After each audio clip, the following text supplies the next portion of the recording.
Welcome viewers, continuing the discussion of organizational design options.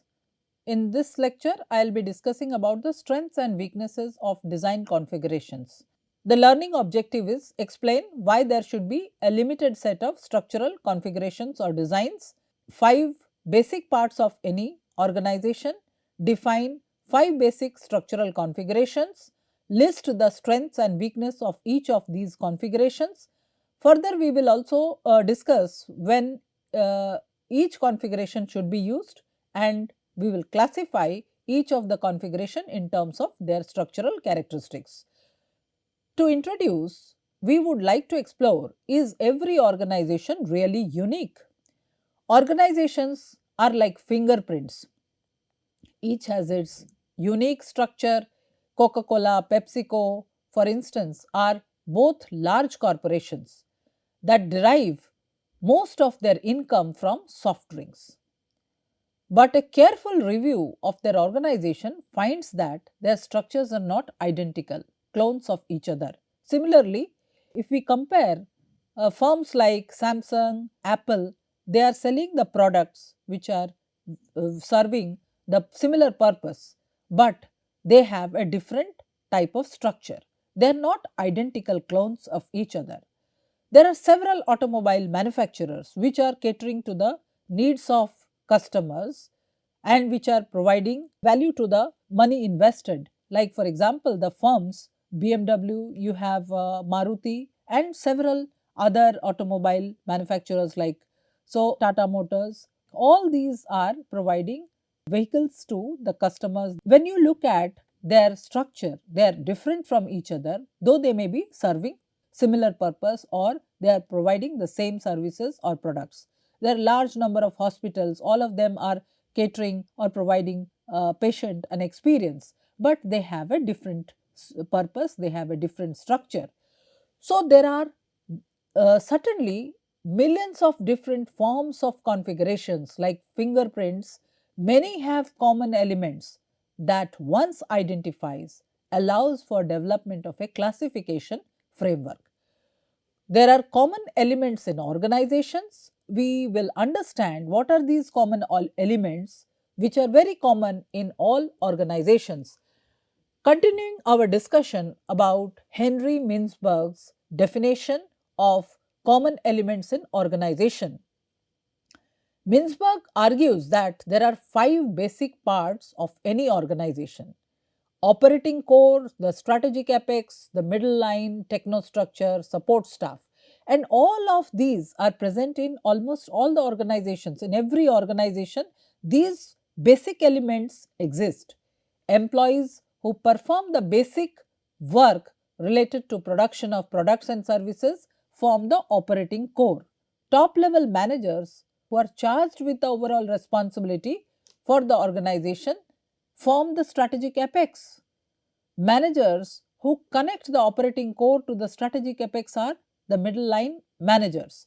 The technostructure consists of analysts who have the responsibility for effecting certain forms of standardization in the organization, and the people who fill the staff unit who provide indirect support services to the organization form the support staff. So, what we have discussed, there are common elements in organizations as proposed by Henry Mintzberg. These are the operating core, the strategic apex, the middle line, the technostructure and the support staff. So, what is structural configuration? Structural configuration refers to the specific design and arrangement of an organization's components such as authority, task, information flow within the organization. Henry Mintzberg developed a key theory to propose that successful organizations adopt one of the 5 fundamental structural configurations to align with their environment and strategy. Each configuration is a theoretical archetype, and many real world organizations adopt hybrid structures to combine elements from different types to adapt specific needs. So, what we have discussed so far is every organizations which are serving the same purpose, may or may not have same kind of configuration, but they have certain elements in common.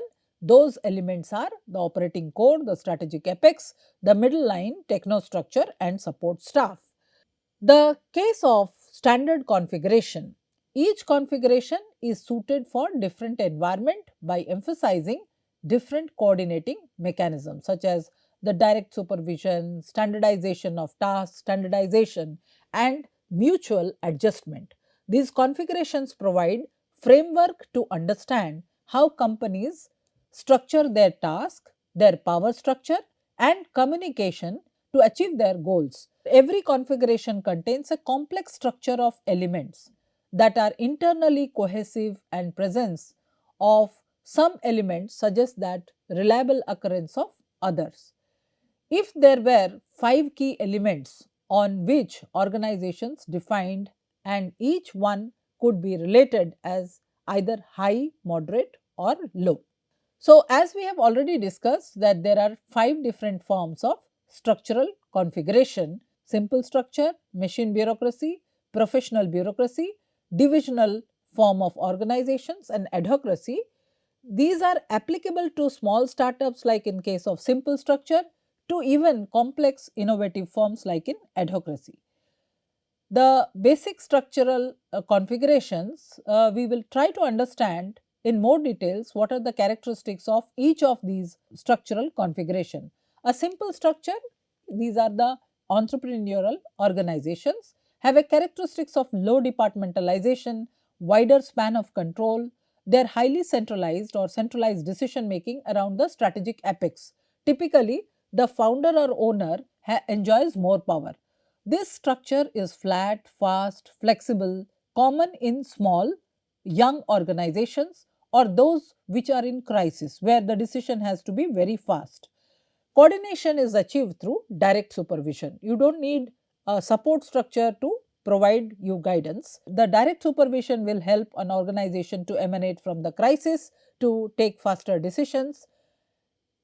There is another kind of structure or the structural configuration called machine bureaucracy or machine organizations, which has characteristics like structure is highly formalized, centralized, standardized work processes, rigid rules and procedures. The power rests with technostructure. Analysts and engineers who standardize the work, ideal for large organizations, stable organizations performing routine kind of tasks, mass production tasks like for example large manufacturing firms or government agencies.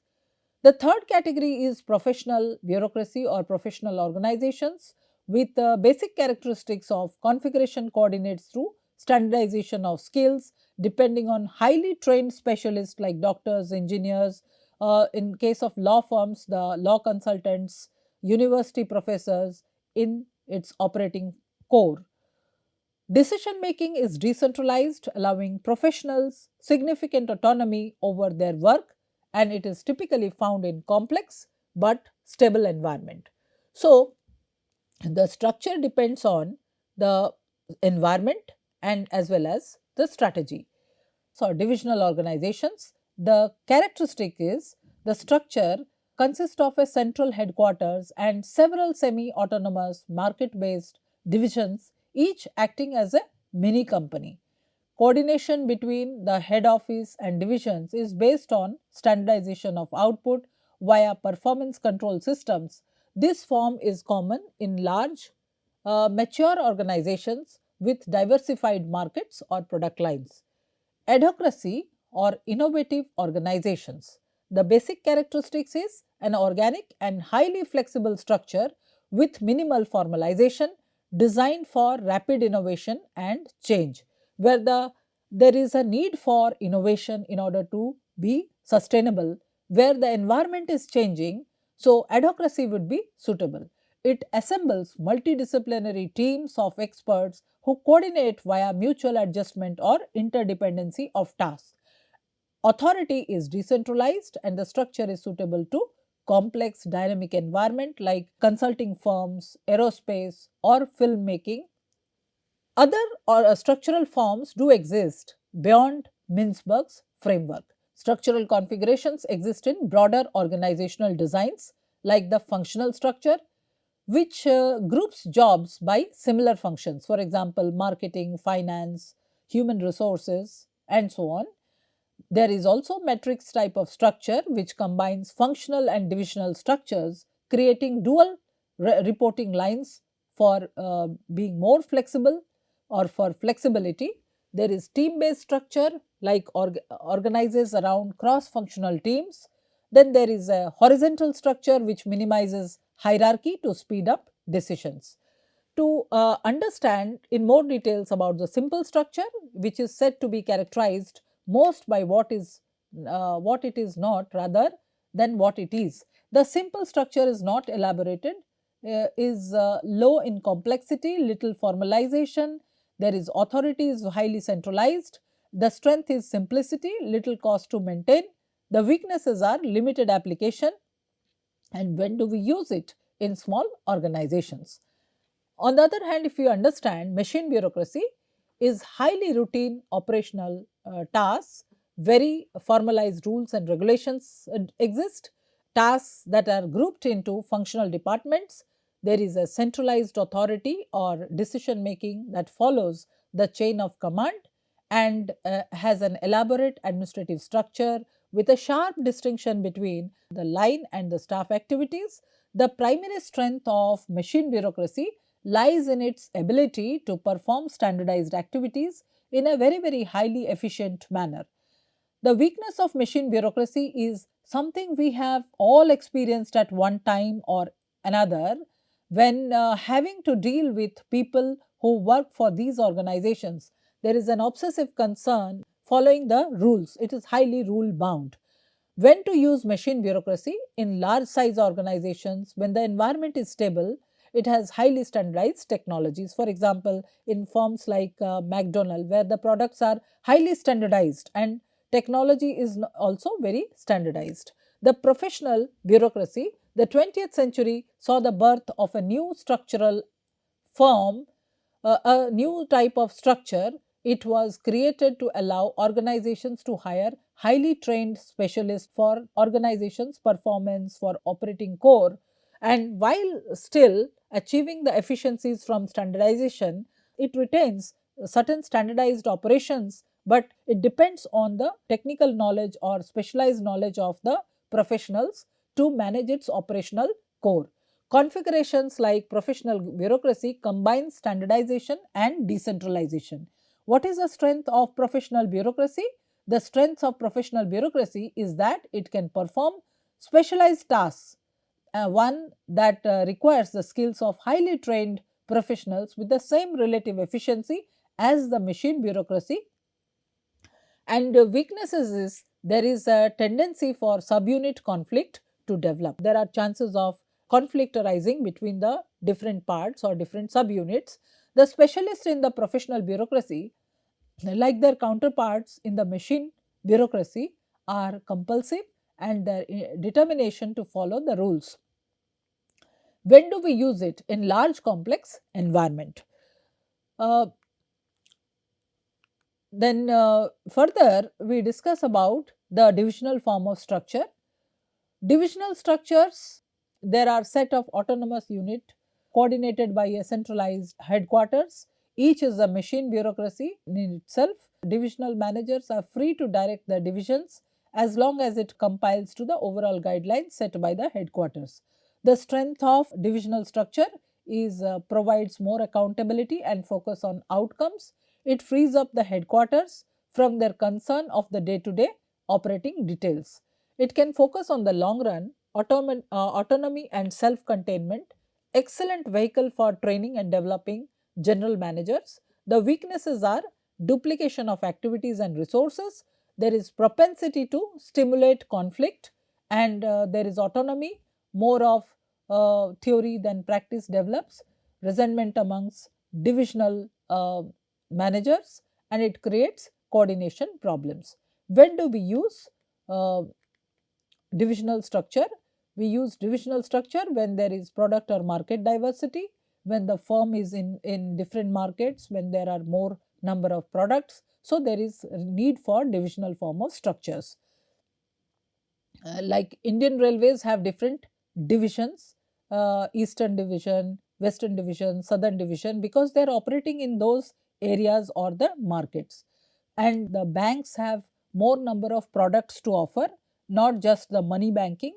They have different products, like they have mutual funds, then ATM machines, the product ATMs, then they have credit cards, debit cards. So these are different forms of products which are being offered by the organizations. So this kind of firms have divisional structure, works best when the environments are associated with non-standardized products, processes and outputs. Then we discuss about adhocracy. It is characterized by high horizontal differentiation, low vertical differentiation, low decentralization, and great flexibility and responsiveness. Horizontal differentiation is great because adhocracies are staffed predominantly by professionals with a high level of expertise. Vertical differentiation is low because the many levels of administration would restrict the organization's ability to adapt, and also the need for supervision is minimal because professionals have internalized that behavior that management wants.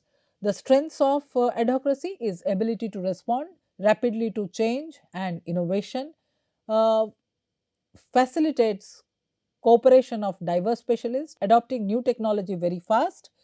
Weaknesses are conflict, ambiguities exist over responsibilities and authority. It can create social stress and psychological tension, inefficient configuration, and vulnerable design. When do we use adhocracy? Preferred in the early years of an organization's life cycle, associated with strategies of diversity, change, or risk. Let us summarize these five configurations based on the characteristics: the simple structure, machine bureaucracy; professional structure, divisional structure, and adhocracy. The characteristics with respect to, we differentiate these five types like simple, machine, professional, divisional structure, and adhocracy. The characteristics of specialization, formalization, centralization, environment, and general structural classification. Let us understand how the simple structure is. Simple structure is low on specialization, it is low on formalization, and it is very high on centralization, and the environment is simple and dynamic. Whereas when you look at the general structural classification, it's organic in nature. On the other hand, machine bureaucracy is high functional specialization, formalization is very high, centralization is high, environment is simple and stable, and the general structural classification is mechanistic in nature.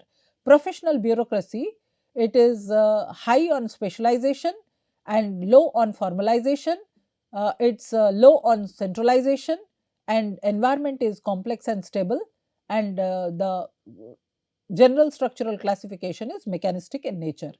When we look at divisional structure is the functional specialization is very high, formalization is very high within divisions, and limited decentralization, and environment is simple and stable, and the structural classification is mechanistic in nature.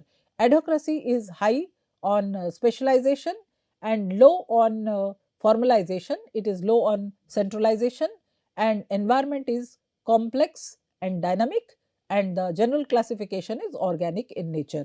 So with this we have understood that why there are limited sets of structural configurations. We have also discussed about basic parts of organizational structures and the basic structural configurations. We have discussed about strengths, weaknesses of each of these configurations, when to use which type of configuration, and how they are related to the environment and the strategy. We have compared towards end, we have compared and the five different configurations based on the characteristics of specialization, formalization, centralization on the basis of environment, and we have finally classified it into general structural classification of organic and mechanistic type. Thank you.